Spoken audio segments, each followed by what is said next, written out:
because of cancer per annum. Those are remarkable, impressive, and, in fact, rather disquieting figures. Could you shortly describe your research in this field and what results did you get from it? Yes.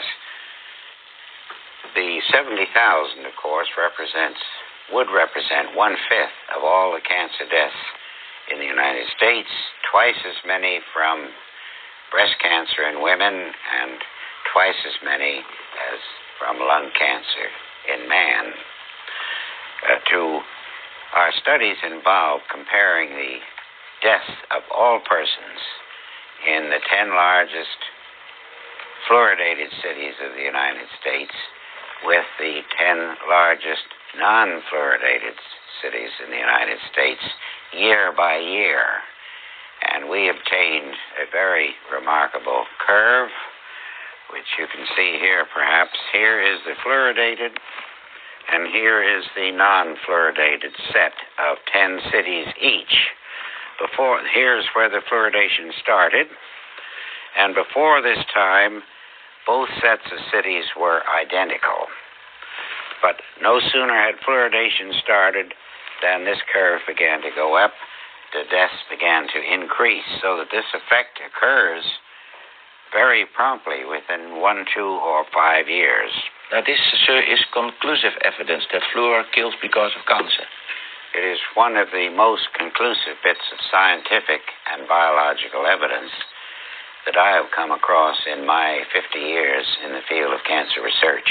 Would this then, in your opinion, be the end of fluor in water, in drinking water? It should be the end, and in the United States, it should so be the end by federal law known as the Delaney Amendment, which says that anything found to induce cancer in man or animals cannot be legally put into the food or drink of man or animals.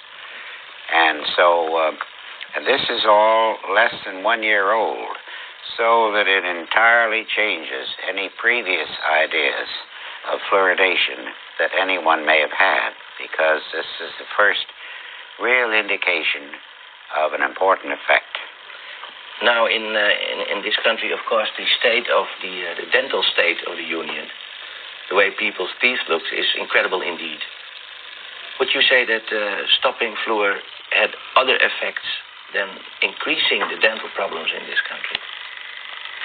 Well, I would rather look at it that it would certainly help the cancer death situation in this country, which I'm sure most people would agree is far more important than a temporary benefit to teeth in adolescent children. This, you see, amounts to public murder on a grand scale. It is a public crime, it would be, to put fluoride in the drinking water of people.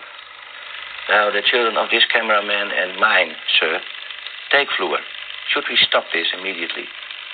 Well, in my opinion, if they were my children, they would not take it anymore.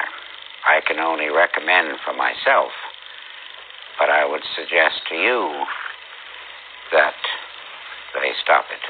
Is there a difference in having fluor in drinking water or administering little fluor pills to children? Well, of course, the little fluor pills are a much smaller proposition than drinking gallons of water per day or per week, as well as taking a bath in it and washing your automobile in it and watering your lawns. That's a very massive thing compared to brushing teeth with fluoridated toothpaste. But our work is immediately concerned with drinking water. What happens to toothpaste, I'm quite willing to let the future studies go into that in more detail. There is, of course, you talk about murder, sir, an ethical aspect to all this, a law aspect, an aspect of people's inhumanity to people. What is your idea about how should this be implemented in our society? The ethical aspects of administering poison, as it were, to people. Well, I think this aspect, this murder aspect, clearly indicates a very strong unethical aspect to forcing people to kill themselves.